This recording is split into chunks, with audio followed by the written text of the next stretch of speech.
เซฟหรือแบบยังไงลงไปยิงกันเลย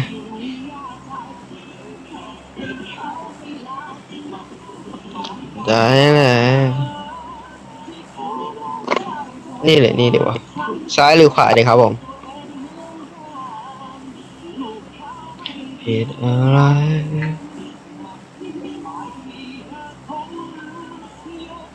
ถึงสักทีเดิน Let's go.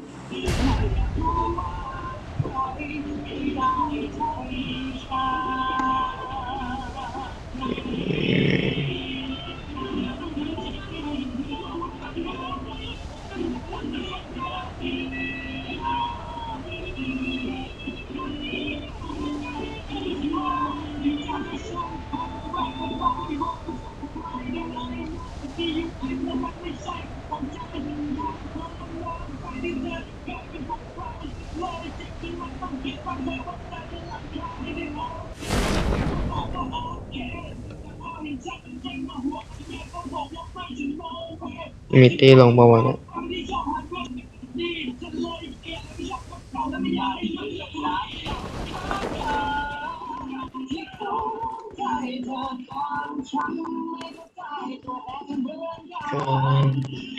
เขาไม่ผิดอะไร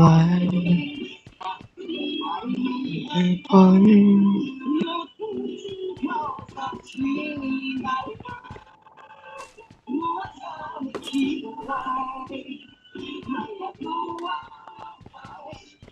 อืม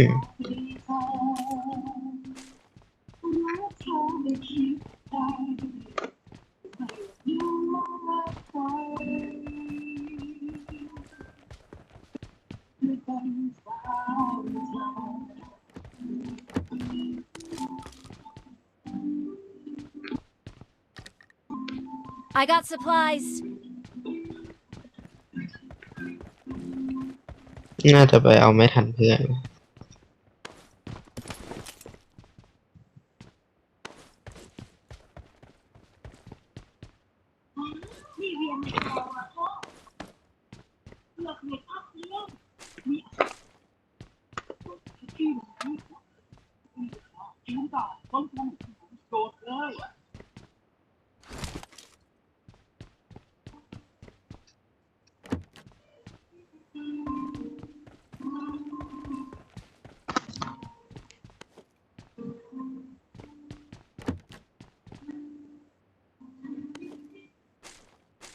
Search for vehicles.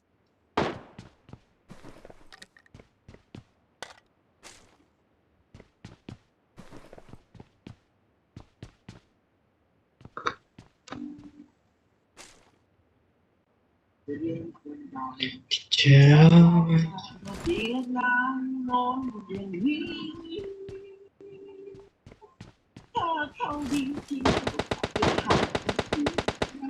อ๋อ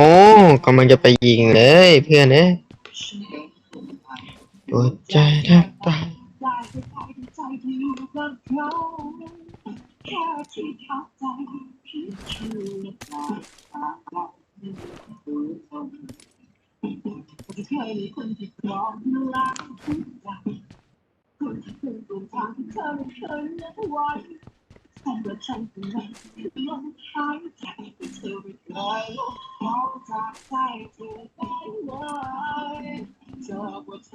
สวยอินโฟ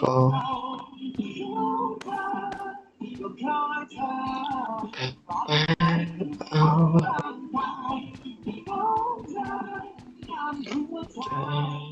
เจ็บไปข้าวคนเสียมั้งครับผม I got supplies. รู้สึกเริ่มไม่ค่อยดีเท่าไหร่ละกลัวกูแดกเยอะไปหน้าอะไรเงี้ย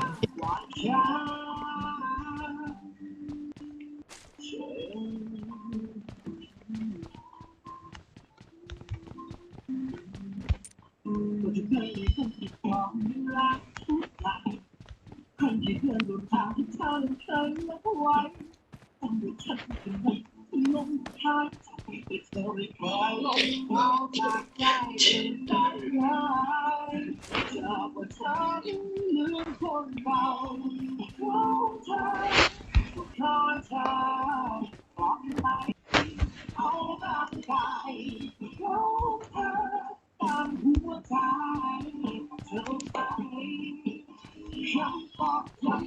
้โหสวย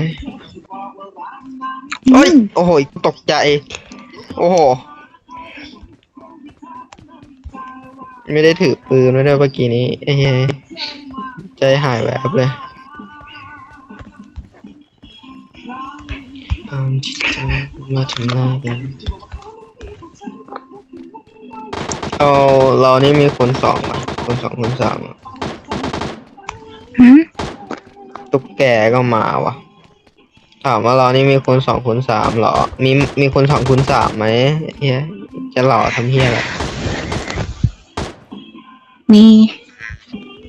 กูว่ากูควรจะกินสักอาทิตย์หนึง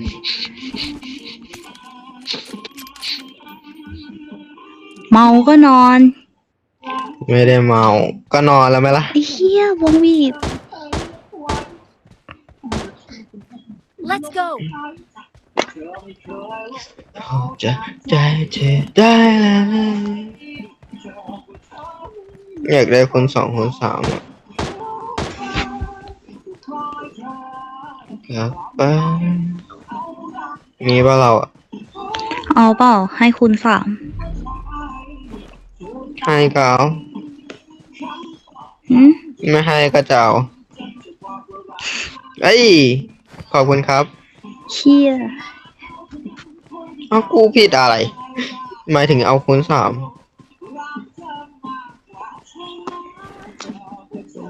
ผิดแล้วเนี่ยแล้วคุยกับฟานเสร็จแล้วเราอะ อะไร แล้วคุยกับฟานเสร็จแล้วเราอะ แล้วแต่อารมณ์อะอยากเปิด มีขี้โม้อะเราอะขี้โม้อะ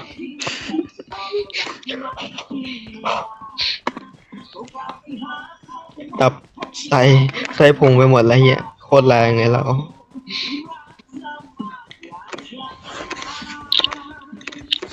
หรือว่ากูควรจะหันมากินเบียร์แทนดีวะเหล้าขาวเนี่ยมันไม่ไหวกินต่อกันแล้วใช่ไปหมดเลยเฮีย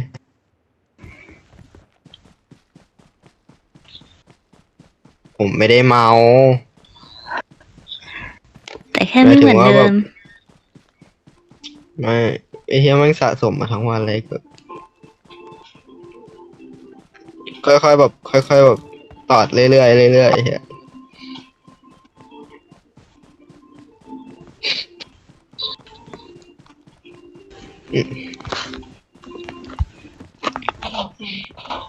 โอ้โหกินติดปากเลยเฮียซิกเนเจอร์เหล้าขาว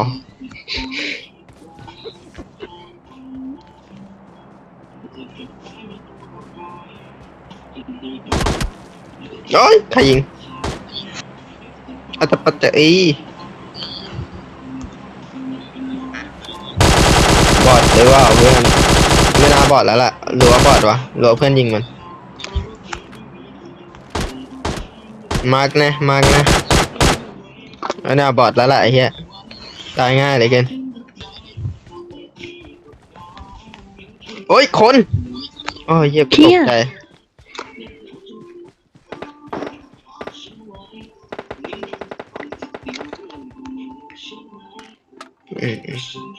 กูฟังเรื่องผีหลายเรื่องวนไปกูเริ่มสับสนอะไรเงี้ยเริ่มหลอนเองแล้วเนี่ยตรงนี้มีคูณ6ใครจะเอาก็เอาครับผมในกล่องอ่ะคูณ6อยู่ในกล่อง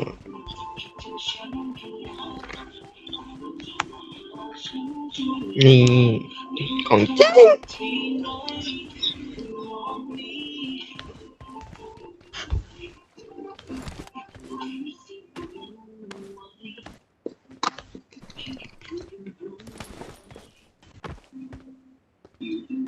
วันนี้แม่งได้แชมป์เกมเดียวอย่างเพื่อน เอาผมแชมป์ทีเหมือนอยากจะอ้วก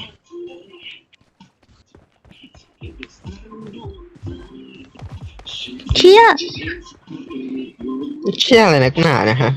ฮะฮะฮะ อะไร เชี่ยอะไรนักหนา เมาแล้วก็ไปนอนไป ไม่ได้เมาเอ้าอ๋อไอ้เหี้ยบอดเพื่อนทำไมนายมันจริงโอ้เราขอก็ไม่ได้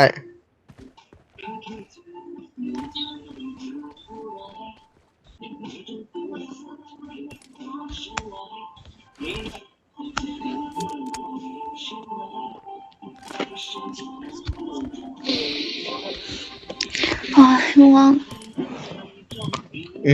ท่าทางน่าจะหนักอะดิ หืม ท่าทางน่าจะหนัก อะไร อ่านหนังสือไงก็บอกเยอะไปอ่านหนังสือใช่ไอ้เฮียลินกูเป็นเฮียอะไรนะพันหมดแล้วนะ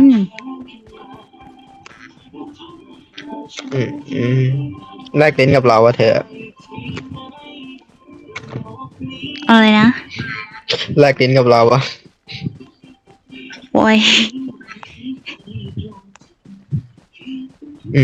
ลิ้นเรานี่เรือปลาเค็มก็ไม่เค็มเลยนะเว้ย ไอ้เหี้ยอะไรของกูเนี่ย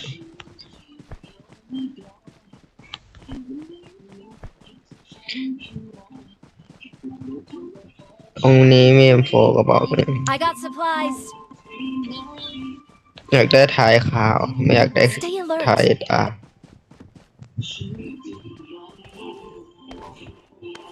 I got supplies.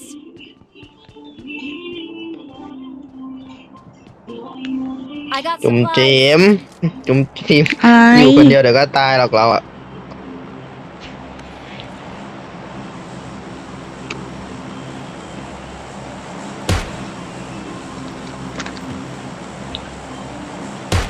โดนอยากได้ยาแก้ง่วงปะ มีวะ กาแฟ เอ้ยไม่ใช่กาแฟดิไอ้เหี้ย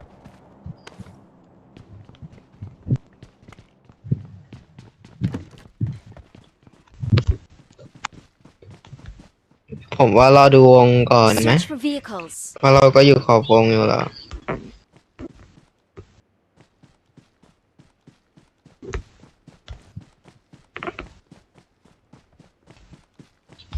มั่นใจว่าจะเล่น AK ฮะอะไรอ่ะ ทำไมอ่ะ โคตรติดนะ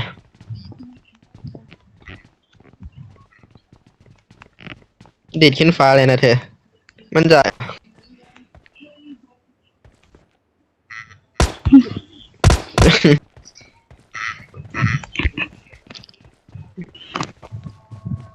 อ๋อไอ้เหี้ยโฆษณา กูก็ว่าอยู่ทำไมกูไม่เคยฟังเพลงนี้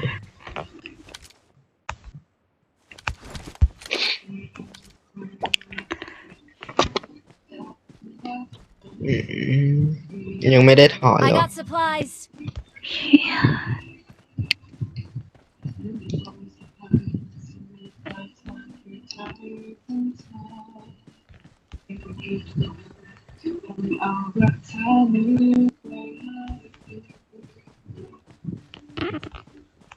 ทำไมเขาชอบเล่นตัวผู้หญิงกันจังเลย มันผิวว่ะหรือว่าไง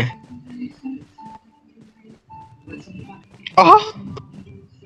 เสียวเหลือเกินเพื่อน อ๋ออ๋อเสียว ไม่เอาดีกว่ากูไปดีกว่าไอ้เหี้ยปิดประตูไว้ให้เขาเห็นเราเธอจะไปไหนเรามาอยู่กับเราก่อน ไม่ เฮ้ยมีตัว มีตัวบอทตัวนี้บอทเดี๋ยวคนจริงก็ตามมาเอ้ยขอเก็บเสียง SR สวยนัดละตัวปิดเพลงก่อนนี้ขอตั้งใจเล่นแป๊บอ้อปวดหัวแปลก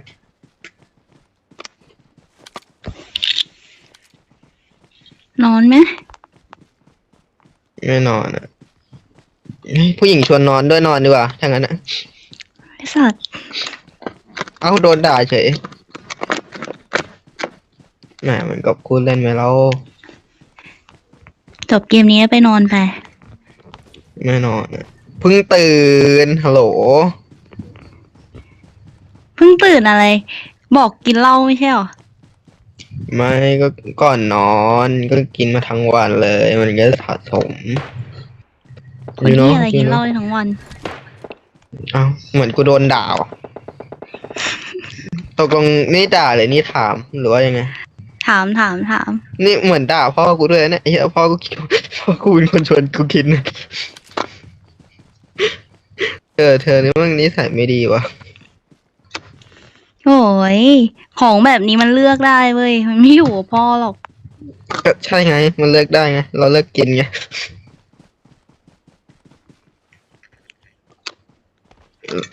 ไม่ผมไม่กินเบียร์ผมไม่ชอบ อืม ผมชอบเหล้ามากกว่า ง่ายดิไวด้วยไม่ต้องหลายขวดอ่ะ ขวดเดียวรู้เรื่องเลย เจอละไอ้เหี้ยต้นไม้บัง Enemies ahead. อยู่เขาลูกนู้นอ่ะเพื่อนเขาลูกนู้นเขาลูกหน้าเราอ่ะ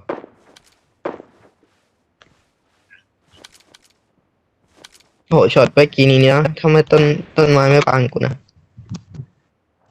มีกล่องหนึ่งกล่องเจอละล้มเข้มนัดละตัวทำให้ตายก่อนไม่ต้องเล่นในเวร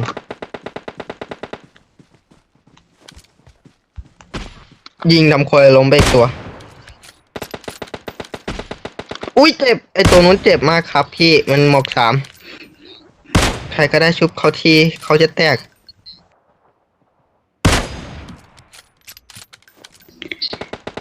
โอ้ย อุ้ยเธอโอ้โหเธอล้มว่ะ ไม่ต้องชุบใครแล้วตอน โมกทีใครโมกได้โมกทีครับเพื่อน อะไร ไม่หมายถึงสโมกยูโนสโมก